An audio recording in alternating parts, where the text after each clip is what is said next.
زندانی بودن قبل از انقلاب سالها و آقای دکتر که مبارز سیاسی بودن، هر دو تاشون که استاد دانشگاه شیراز هستن. بنابراین شاید حرفای من به حاشیه‌ای بر حرفای اساتید محترم باشه. فقط اونچه که من میخوام بگم این مجموع اسناد لانه جاسوسی است. یکم در مورد این میخوام توضیح بدم، چون همه چیز، همه بحث ها بر سر این هست. یعنی دانشجویان رفتن یه سری اسناد پیدا کردن، بر اساس این اسناد یه سری اطلاعات پیدا کردن و این اطلاعات در جناح‌بندی ها، گروه‌بندی ها، در واقع مرزبندی های سیاسی تا امروز در واقع تاثیرگذاره. این همونجوری که آقای دکتر یزدانپرست گفتن نزدیک 70 تا 100 جلد علاوه از 76 جلد پذیر. به این شکل نیست که به این شکلش بله، به صورت کوچیک در قطعات کوچیک این کتاب منتشر شده و الان مؤسسه پژوهش‌های مطالعات و پژوهش‌های سیاسی که مربوط به وزارت اطلاعات هست اینو در 6 جلد، من 6 جلدش دستم رسیده، فکر می‌کنم 8 جلده. هنوزم بیشتره. 10 جلدش هم کتاب‌های 6 جلد چاپ می‌شده دیگه. بنابراین خیلی مشخص‌تر در مجموعه کاملتر کتابخانه خودمون هم داره، کتابخانه دانشگاه علوم سیاسی داره، کتابخانه میرزا هم داره و یه مجموعه اسناد خیلی جالبی است. حالا من میخوام بگم چرا این تبدیل به یک متن تاریخی و علمی نشد، به بیشتر متاسفانه متن سیاسی شد که جایگاه خیلی در کتب تاریخی نداره. در پایان نامه رساله‌های علوم سیاسی، رساله‌های حقوق خیلی ازش استفاده نمی‌کنن با وجودی که اسناد خیلی جالبیه داخلش. و چرا تبدیل به یک متن علمی که ما بهش رجوع کنیم نشده؟ بیشتر هنوز درگیری‌های سیاسی بر سر این وجود داره. یعنی واقعا اگر یه سری ملاحظات خاص را نسبت به این داشته باشیم، در تدوینش دقت لازم بکنیم، میتونیم حتی مثل شرح مذاکرات مجلس خبرگان قانون اساسی هست که براش کرسی میذارن، میشیم برای اینم کرسی گذاشت. یعنی شاید مهمتر باشه. خیلی اسناد بسیار جالبی است که اگر این اتفاق نیفتاده بود شما هیچ وقت به این اسناد دسترسی پیدا نمی‌کردید. بنابراین چه رساله‌هاتون در حوزه سیاست خارجی باشه، چه حوزه جامعه شناسی سیاسی ایران باشه، چه حوزه حقوق عمومی باشه، حقوق بین‌الملل باشه، ناگزیر از رجوع به این در 12 جلدی هست که منتشر شده هستید. بنابراین خیلی مجموعه جالبی است و امیدوارم اینجا همین تلنگری به ما خورده باشه که خودمون حداقل رجوع کنیم. فارغ از این که بگیم از بس موضوع سیاسی شده، خیلی از پژوهشگران رجوع نمی‌کنن، میگن این چیه ما بهش رجوع، ولی وقتی در متنش رجوع می‌کنیم خیلی چیزهایی می‌بینی که در واقع هیچ جای دیگه نمی‌تونیم دست پیدا کنیم. برای توضیحاتی در مورد این کتاب میدم، این مجموعه اسناد میدم که یکی از منابع مهم تاریخ معاصر ایرانه. بعد ویژگی‌های مثبتشو میگم، این سری ویژگی‌های منفیشو میگم، این سری پیامدهایی که انتشار این کتاب به این شکل برای جامعه علمی داشته و نتونسته تو ساینتیفیک سوسایتی در جامعه علمی جایگاه پیدا کنه. چرا؟ به خاطر پیامدهایی که داشته. خلاصه کتاب در یعنی نزدیک به 70 تا 100 جلد بوده، قطعه کوچک تبدیل به 10-12 جلد شده. مؤسسه مطالعات و پژوهش‌های سیاسی وزارت اطلاعات این رو بیرون داده که الان مؤسسه است که کار پژوهشی زیاد انجام میده.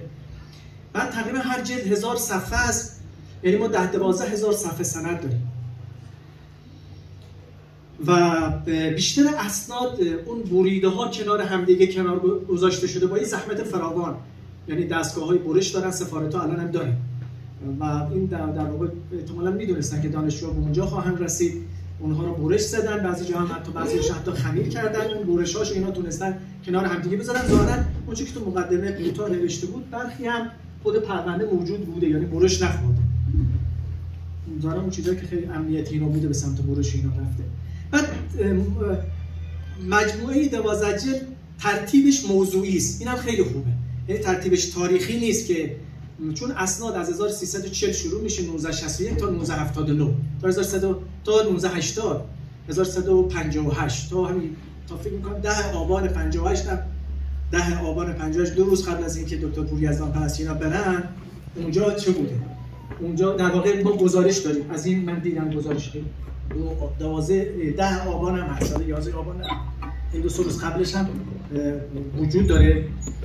بعد موضوعی است و یه واقعا گفتم چون سیاسی شده ما سراغ این اسناد لانه جاسوسی رو میره با آقای دکتر صالحی خوشاوند میگه. این موضوعی است. فرض کنید در مورد اصلاحات ارضی پرونده کامل داره. اما کجا میتونیم پیدا کنیم این کاملی که این بالاخره گزارش‌های سفارت بوده، نگاه اونا رو باید داشته باشیم. کل برنامه‌های انقلاب سفیدانه فقط اصلاحات ارضی، سپاه بهداشت، سپاه عمران. در مورد نفت در یه پرونده در مورد افغانستان بوده من دیدم. خب بعد یه سه چهار پرونده مهم که 4 5 تا شاید یه جلد کتاب شده در مورد شوروی داره.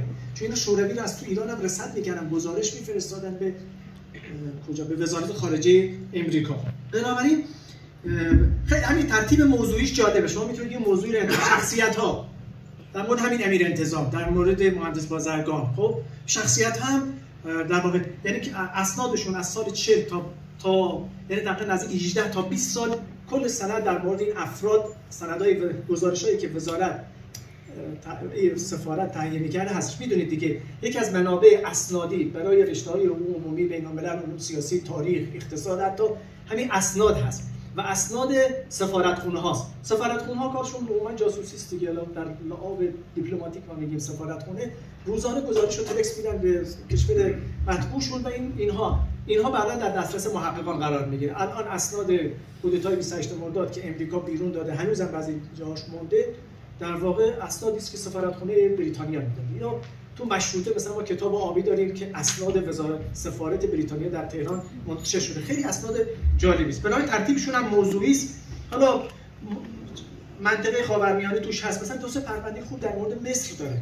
مصر در زمان انور سادات و ناصر و اینا خیلی بحث‌های در مورد فلسطین هم هست. بله، بحث‌های جالبی داره که ما فقط تو این میتونیم پیدا کنیم. غرب آسیا، منطقه خاورمیانه، خود کردها، عراق، خب علمای برجسته، صنعت نفت، خود سیستم امنیتی ایران قشنگ گفته که ساواک چیه، رکن 2 ارتش چی، اینا رو گفتن که من حداقل کمتر مجموعه دیدم این کاملی در کنار هم دیگه قرار گرفته باشه.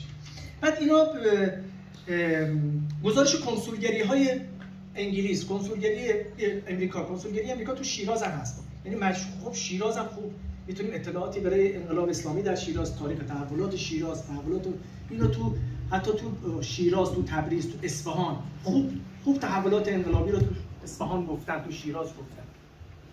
بعد این گفتم 18 سالم تقریبا 19 سال را در بر میگیره این اسناد. نمیدونم حالا چرا قبل از سال 40 شاید آقای دکتر پوریازان پرست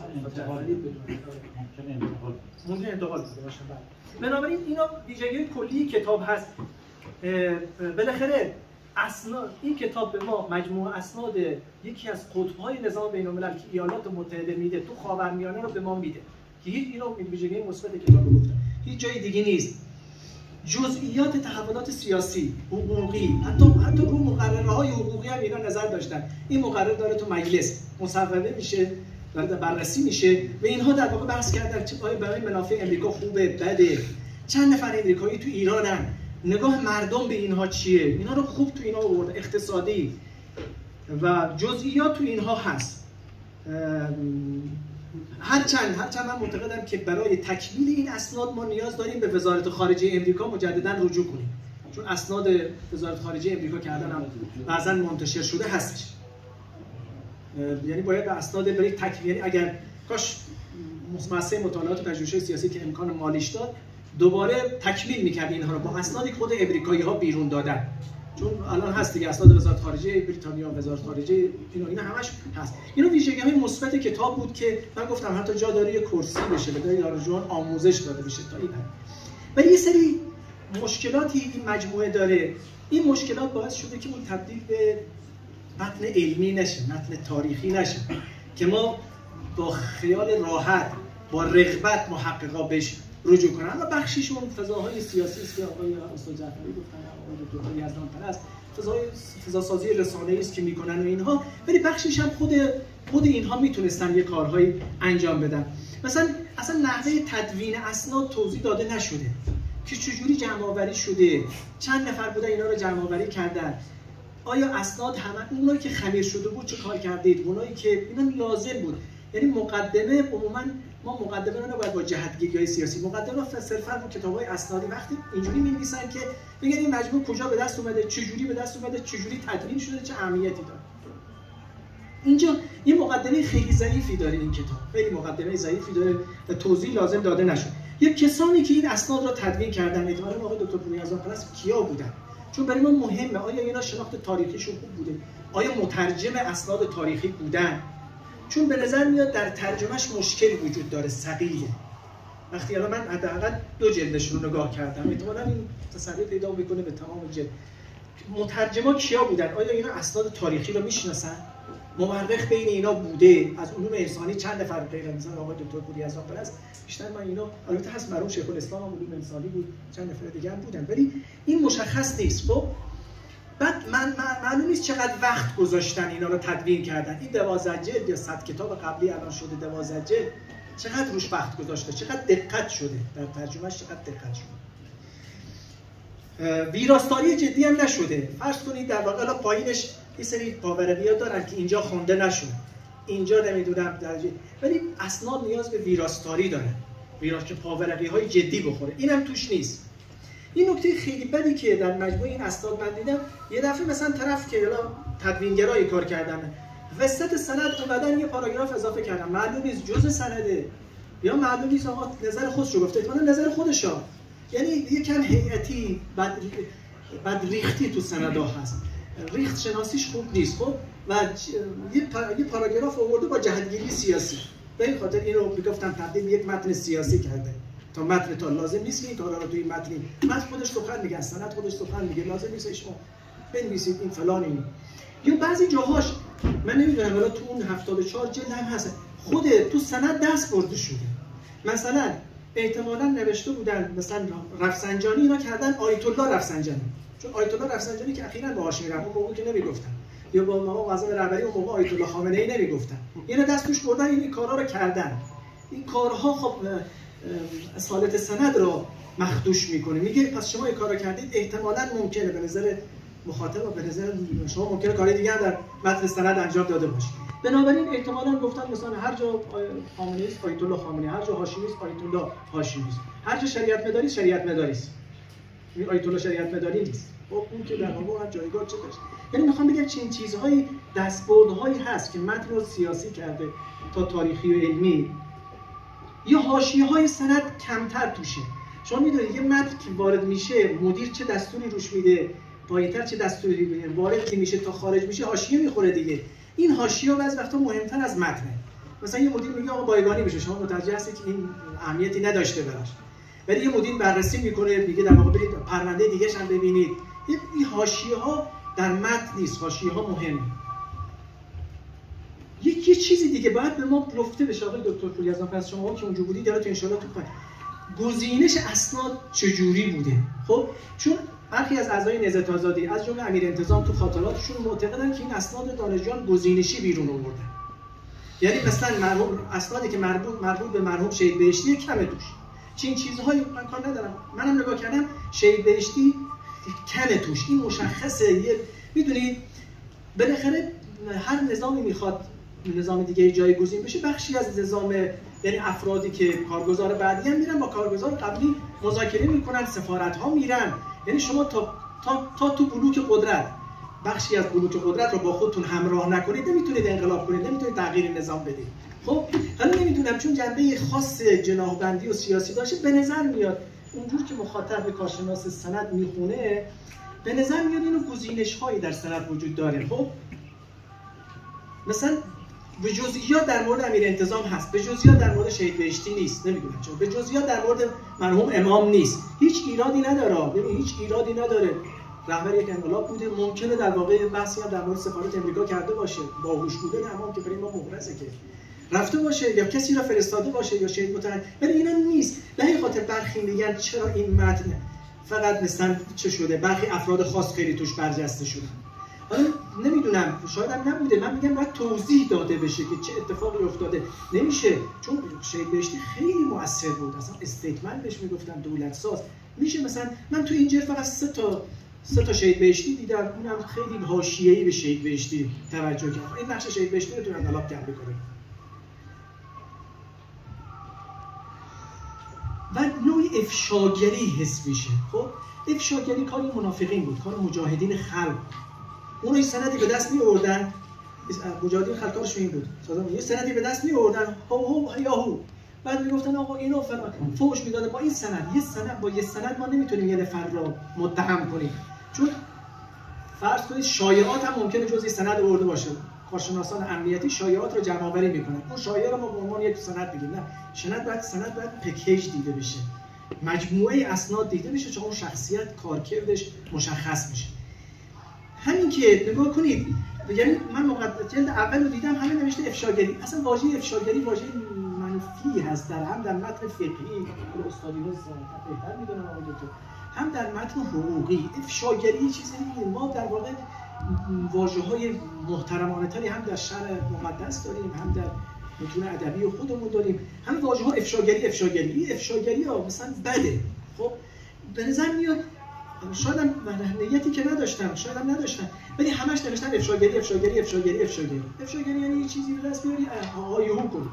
خب مثلا الان که بعضیا شبکه ایران اینترنشنال این افشاگری که نمیشه چه. بعد همین وقتی که دلیل انتشار یک سند سیاسی میشه، متن تاریخی نمیشه.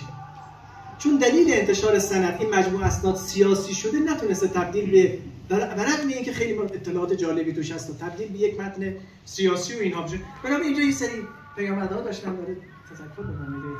خب ما به موضوع سفارت، موضوع این اسناد، مثلا به نظر من حتی اسناد تصویر سفارت می‌نوشتن بیشتر تو مجامع دانشگاهی تا لانه جاسوسی بنویسن. اینا رو باید دقت کنید، چون ما می‌خوایم این اگر یک متن تاریخی علمی بشه جایگاه پیدا میکنه که تواناییش هم داره، ظرفیتش هم داره. بعد نگاه کنید، بنابراین ما به پیامدش اینه که یا به تایید 100% رسیدیم نسبت به سفارت، یا به نفی 100%. الان جامعه ما دو قطبی است. برخی از شما هم شاید همینجا بگید آقا کار خیلی بدی بود، بعضی میگن کار خیلی خوب. خب به خاطر همین موضوع است که سیاسی شدن موضوع، ما موضوع رو باید تاریخی کنیم، یعنی از نگاه امروز نریم به گذشته این همه نگاه کنیم، دعوای امروزمون رو به گذشته این همه نبریم. خب مکانیزمی تبدیل به افشاگری شده، یعنی یه چیزی تو این در میارم بدون قبل و بعدش رو بدونن علیه یکی چی میکنه.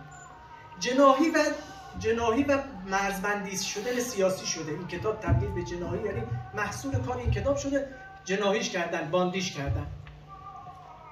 حب و بغض هم ایجاد کرده، به شدت حب و بغض ایجاد کرده و این در واقع پیامدهایی بود که این موضوع برای ما داشت، به ویژه اون نفی 100% و تجلیل 100% که جامعه ایجاد کرده. ببخشید.